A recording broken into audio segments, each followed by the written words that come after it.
I've been a seasonal field technician for going on 6 years now. Before that, I did 2 years as a trail maintenance volunteer, one summer as a fire lookout assistant in Oregon, and a brief, forgettable stint doing equipment inventory for a county parks department in central Washington. I'm not somebody who gets rattled easily by isolation. I actually prefer it. The quiet, the routine, the way a workday in a remote station has a shape to it that office jobs never quite manage. You know what you're doing at 7 in the morning. You know what you're doing at noon. You know what you're doing when the light drops and the temperature falls, and the only sound outside is wind moving through whatever kind of trees the posting put you near. I've slept alone in structures that most people would find deeply uncomfortable. Lookout towers with floors that flex when you walk on them. Maintenance sheds with broken locks and animal smells. Equipment depots that hadn't been properly occupied in years. None of that ever got to me. I always figured the discomfort people feel in isolated places is mostly a failure of imagination. They're filling the silence with things that aren't there. I used to think that. The posting that changed my thinking came through in late October. Northern Minnesota. A seasonal resource monitoring station about 11 miles from the nearest paved road, accessible by a logging track that turned to mud every time it rained and froze solid every time it didn't. The job was simple on paper. Occupy the station through the early winter months.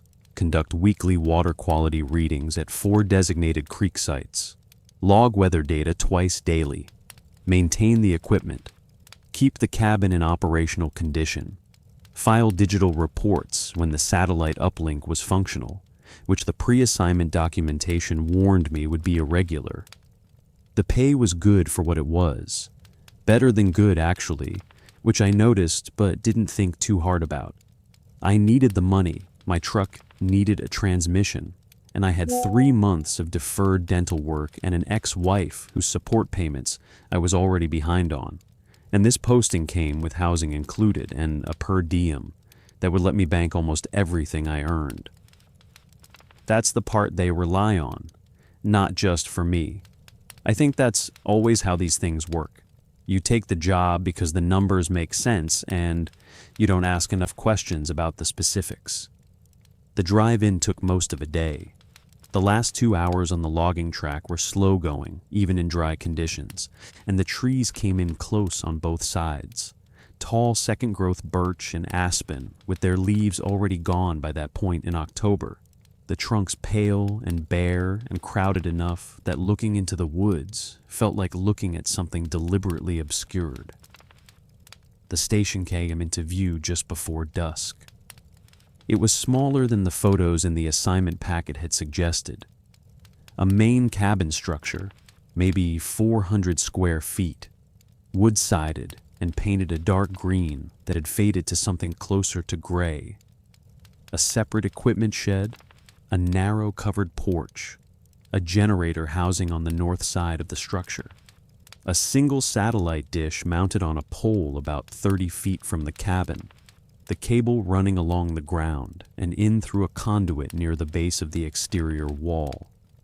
Inside, the cabin was standard, a sleeping area separated from the main room by a partial wall, a kitchen setup with a propane stove and a hand pump sink connected to a cistern, a wood stove in the corner, a work desk along the east wall with a mounted radio unit, a laptop docking station, and a single overhead light on a pull chain. And on the desk, when I arrived, a logbook. It was already there, government issue, hardcover, dark green, about the dimensions of a standard composition notebook, but thicker. My name was on the front in a label printed from what looked like an office label maker. My full name, my employee ID number, and the station designation. The logbook being pre-labeled wasn't unusual. The assignment coordinator usually handles that. What I noticed, but didn't think much about at first, was that the book was not empty. The first 40 or so pages had already been filled in. I assumed it was from a previous occupant. The dates in the earlier entries went back about 3 months, which tracked with the standard seasonal rotation. The handwriting was neat and consistent. The entries brief and procedural, exactly the kind of logging I'd been trained to do. Weather readings, creek level notations, equipment status, nothing personal. I flipped through it out of professional habit, scanning for anything relevant to current conditions. Water table at Site 2 had been running high in September. The generator had a fuel filter that needed attention. The satellite uplink was unreliable between roughly 11 at night and 2 in the morning due to what a technician had apparently assessed as an atmospheric interference pattern specific to the station's geography. I noted all of that, made a mental note about the fuel filter, set the book on the desk, and started unloading my gear. The first week was exactly what I expected. Cold morning, slow routine, the particular silence of deep woods November that sits on the ears like pressure. I did my readings, maintained my equipment, filed my reports when the uplink cooperated. I started making entries in the logbook, beginning from the next blank page after the previous occupant's last entry. I wrote the way I always write in field logs: date at the top, time of observation, conditions, readings, equipment notes, brief and factual. The thing I'm going to describe happened for the first time on the 9th night of the posting. I was sitting at the desk around 10 in the evening. The logbook was open in front of me. I had just finished writing the day's second weather entry and was about to close the book when I noticed something in the entry below what I'd just written. There was a new line, in handwriting that was not mine. It said, Site 2 creek level rising, check by morning. I sat with that for a while, long enough that the wood stove burned down some before I thought to add a log. My first thought, the rational one, was that I hadn't noticed a second entry on the page, that I'd written my entry in a space where something already existed and simply hadn't registered it in low light. I told myself that. I believed it, mostly. I held the book under the overhead light and looked at the page carefully.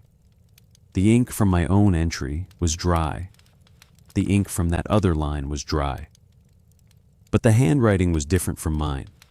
Different from the previous occupant's handwriting too, which I compared directly by flipping back a few pages. Smaller letters, slightly different angle, a different kind of pen from the look of the stroke. I closed the book and went to bed. Site 2 was the one with the elevated water history. I told myself it was residual information from the earlier entries somewhere in my head, working itself out in a moment of low attention. I told myself I'd misread my own handwriting in the dark. I told myself a lot of things. In the morning, Site 2 was flooding, not dramatically. The creek had pushed over its eastern bank by about 2 feet overnight. I took my readings, logged the deviation, and hiked back to the cabin. When I opened the logbook to record the morning observations, I noticed that the line I'd seen the night before was gone. The page looked the way it should look. My entry, clean and complete, nothing below it. I checked the surrounding pages, nothing out of order. I sat down and wrote my morning entry, and when I finished, I sat looking at the page for a while. Then I made a second decision not to report it. I want to be honest about that. I had a satellite connection that morning, functional, and I could have filed a note with the regional coordinator describing what I'd seen. I didn't. Partly because I couldn't frame it in a way that would sound like anything other than fatigue or confusion. Partly because I needed this job. And partly, I think, because some part of me already understood on a very quiet level that whatever this was, it was not a mistake. The second incident came 6 nights later, Same desk, same time of evening, same setup. I had just written my night entry and was reading back through my work, which is a habit of mine, checking for errors before I close the book. And at the bottom of the page, below the last line I'd written, there were 2 new lines. Equipment shed door, left latch, check before weather comes in. And below that, storm system, 36 hours. I set down my pen. I looked at the handwriting. Same small, clean script as before. Different ink again, a slightly lighter blue than the government issue pen I was using. I looked at it for probably 2 full minutes. Then I got up, put on my coat, walked to the equipment shed, and checked the left latch. It was loose. The mounting screws had worked out of the wood over time, and the latch plate was only holding on one side. Another hard wind, and the door would have swung open and stayed open. I had supplies in that shed that could not get wet. I spent 40 minutes reinforcing the latch with longer screws from the hardware kit. The storm came in 38 hours later. Not 36, but close enough that the difference felt like rounding. It dropped 8 inches of wet snow and drove the wind hard enough that the equipment shed door would absolutely have failed. After that, I stopped pretending I was confused. What I started doing instead was paying attention differently. I didn't stop using the logbook. I didn't request a new one. I didn't report anything. What I did was finish my entry for each day and then wait. Not for long. Usually 10, 15 minutes. Sometimes the new lines appeared. Sometimes they didn't. When they appeared, they were always in that same small handwriting, always practical, never explanatory, never conversational, just information. A note about the water pump intake, a note about a tree that was leaning toward the satellite cable, a note about ice formation at Site 3 that I should probe before stepping. A note about the generator's fuel consumption rate that turned out to be more accurate than the manual's estimate for cold weather operation. Every single note was correct. Every single one. I started waiting for them. That's the part that bothers me when I think about it clearly. I would finish my entry, set down my pen, and wait. And during that waiting, there was something that I can only describe as anticipation. Not dread anymore. Not confusion. Anticipation. Like waiting for a colleague to respond to something you've left on their desk. Like the pause after you send a question and before the answer comes back. I started writing questions. Not directly. I didn't write "Who are you?" or "What is this?"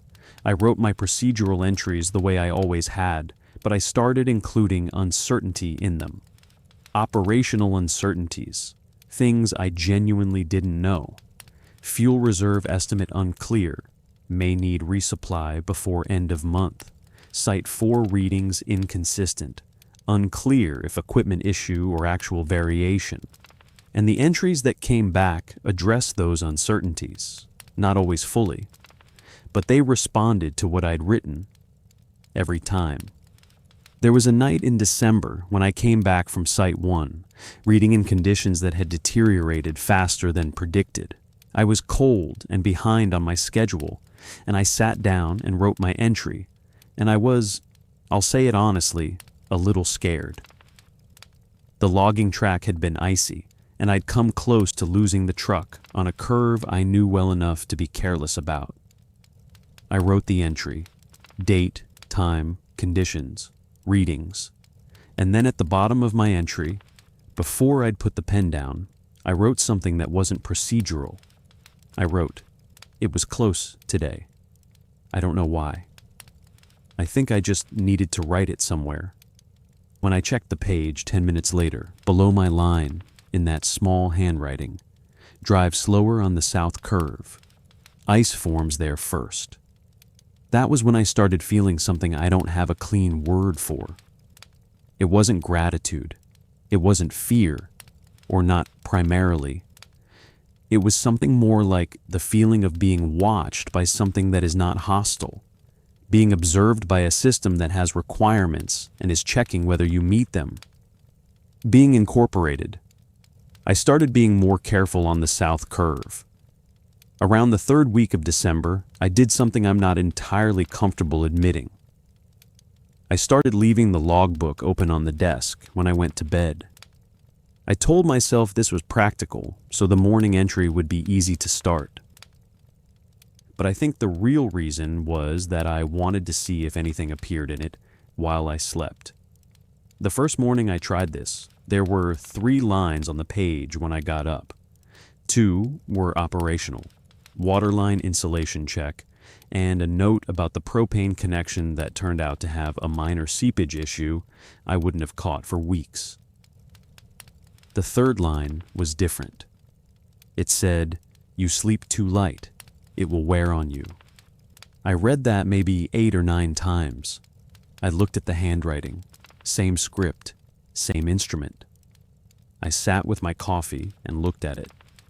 Then I wrote my morning entry over it, which is what I'd been doing with all of them, writing my scheduled entry on the same page.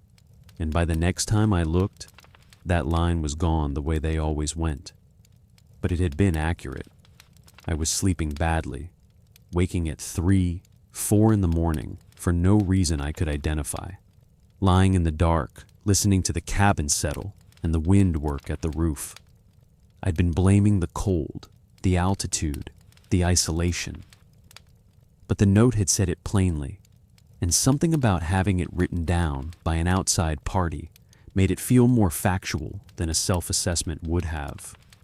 I started sleeping better after that, and I don't know if it was because I adjusted my habits or because something had shifted in how I understood my situation here.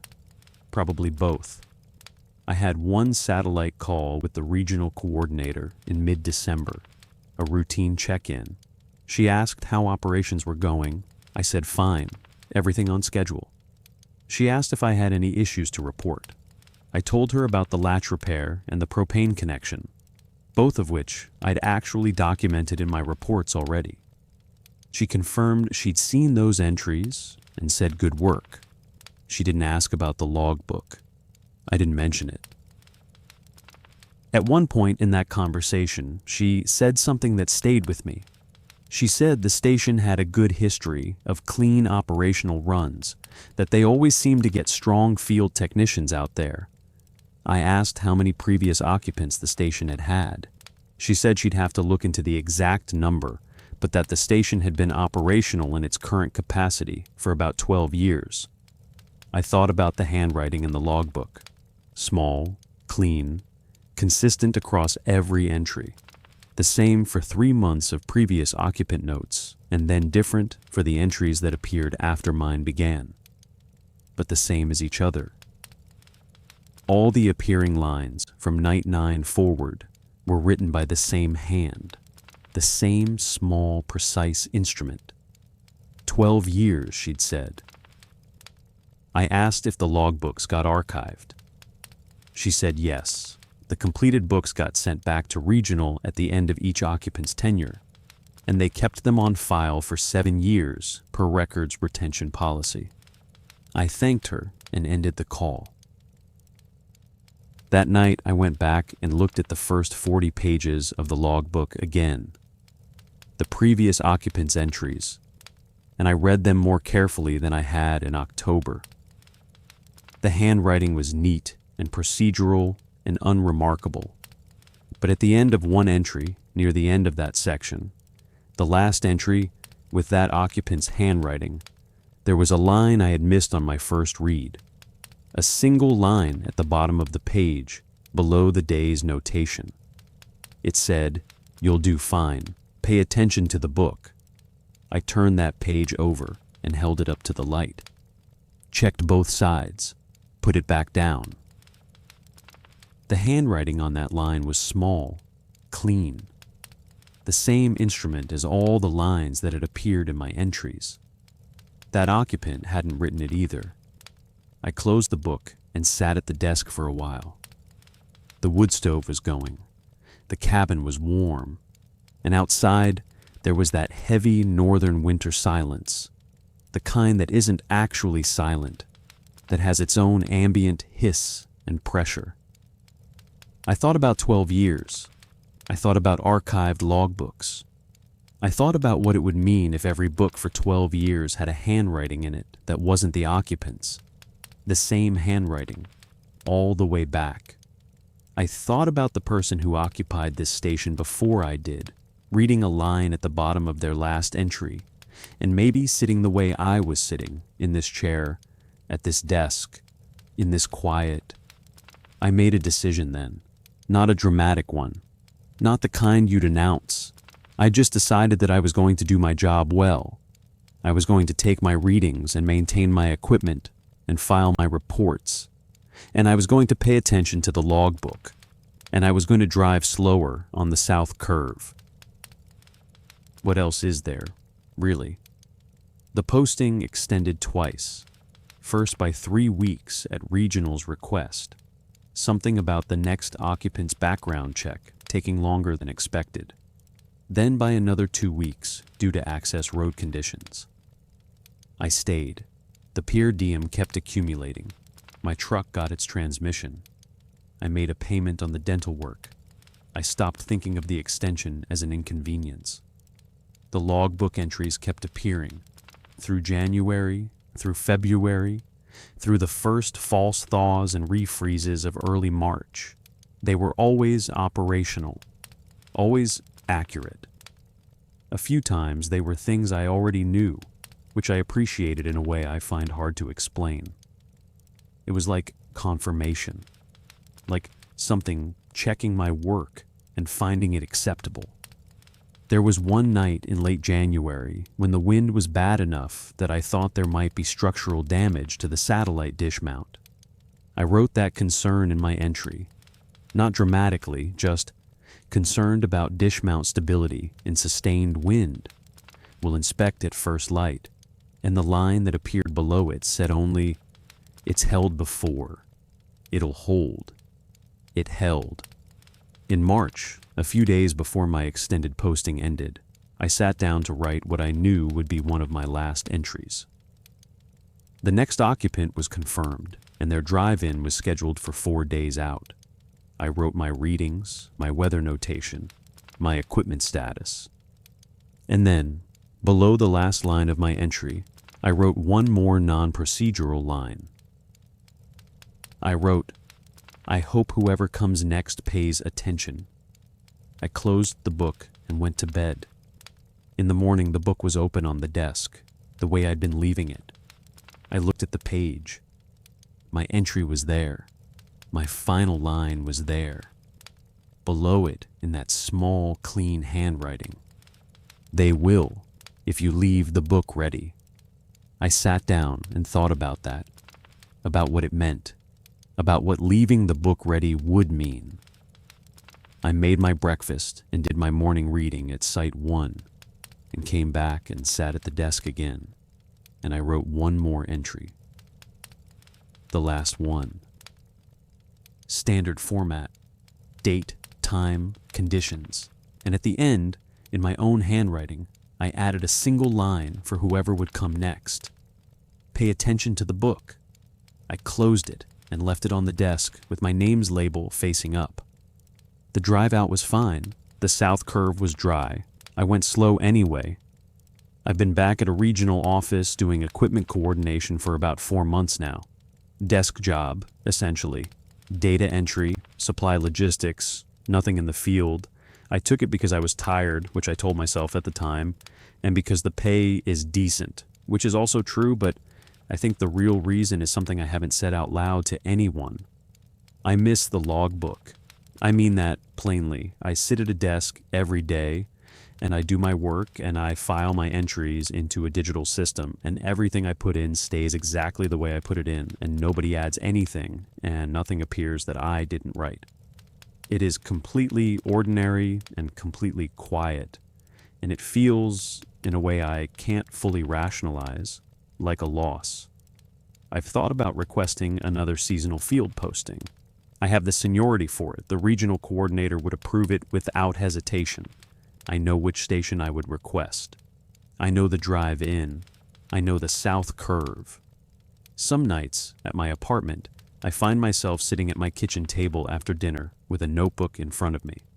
Government issue hardcover I kept from the last posting. Not the logbook itself. That one stayed with the station. A blank one. I sit and write the day's conditions. Weather, temperature, what I observed. And then I set down my pen and I wait. Nothing appears. Of course, nothing appears. But I keep waiting anyway. I think that's the most honest thing I can tell you about what this did to me. Not that I'm afraid. Not that I'm haunted in any dramatic sense. Just that I learned to expect something. In a specific silence, at a specific kind of desk, at a specific hour. And now, ordinary silence doesn't feel complete. It just feels like waiting for something that isn't coming. Not yet.